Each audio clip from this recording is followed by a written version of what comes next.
अ, अ, 5वें चरण में है जो इलेक्शन होने वाले हैं, 5वें चरण में चुनाव होंगे कश्मीर में। किस लिहाज से इम्पोर्टेंट है जम्मू कश्मीर और क्योंकि 370 हटने के बाद पहली बार लोकसभा चुनाव वहाँ होंगे, तो क्या देख रहे हैं वहाँ पे जनता क्या कहना चाह रही है? देखिए, बिल्कुल बहुत महत्वपूर्ण सवाल है क्योंकि करीबन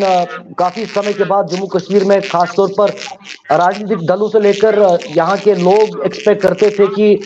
लोकसभा चुनाव के साथ साथ असेंबली के भी कराए जाए, लेकिन अब फिलहाल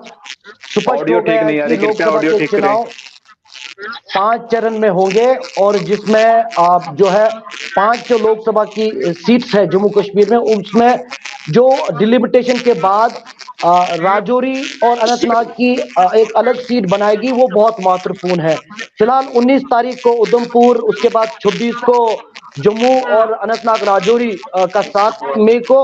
और 13 मई को श्रीनगर सेंट्रल, और उसके बाद 20 मई को बारामूला यानी कि नॉर्थ कश्मीर का जो लोकसभा सीट है। तो कहीं ना कहीं जम्मू कश्मीर में भाजपा के लिए बहुत ही महत्वपूर्ण चुनाव होगा, क्योंकि खासतौर पर धारा 370-35 से हटने के बाद ये पहला ऐसा चुनाव है जिसमें यूनियन टेरिटरी के लिहाज से यहाँ पर राजनीतिक दलों में, चाहे वो जम्मू कश्मीर की रीजनल पार्टीज है या भाजपा है या कांग्रेस है, उन्हें मैदान में आने का मौका मिलेगा। लेकिन इस बीच लगातार ये माना जा रहा है कि जो राजौरी और अनंतनाग यानी साउथ कश्मीर का आधा हिस्सा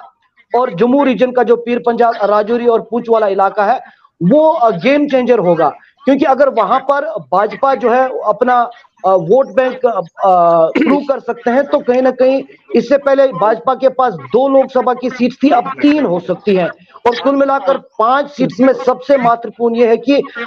जो राजौरी और अनंतनाग वाला जो लोकसभा सीट है, तो कहीं ना कहीं पीपुल्स डेमोक्रेटिक पार्टी, नेशनल कॉन्फ्रेंस या भारतीय जनता पार्टी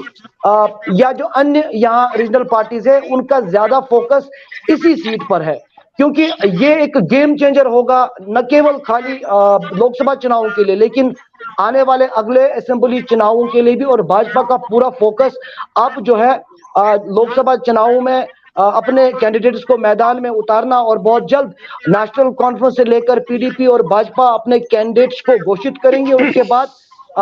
कैंपेनिंग की जो प्रक्रिया वो शुरू होगी, लेकिन फिलहाल डेट्स क्लियर हुए। लेकिन इस बीच में कृति आपको ये भी बताऊं, राजनीतिक दलों में ये भी मायूसी है कि साइमल्टेनियसली अगर असेंबली चुनाव भी होते हैं, तो उनकी जो डिमांड लगातार इलेक्शन कमीशन ऑफ इंडिया के सामने भी उन्होंने कुछ दिन पहले जब उनका दौरा था वहां पर भी रखी है। लेकिन फिलहाल ये स्पष्ट हो गया, पहले 5 फेजेस में जम्मू कश्मीर में भी देश के अन्य हिस्सों की तरह लोकसभा चुनाव कराए जाएंगे।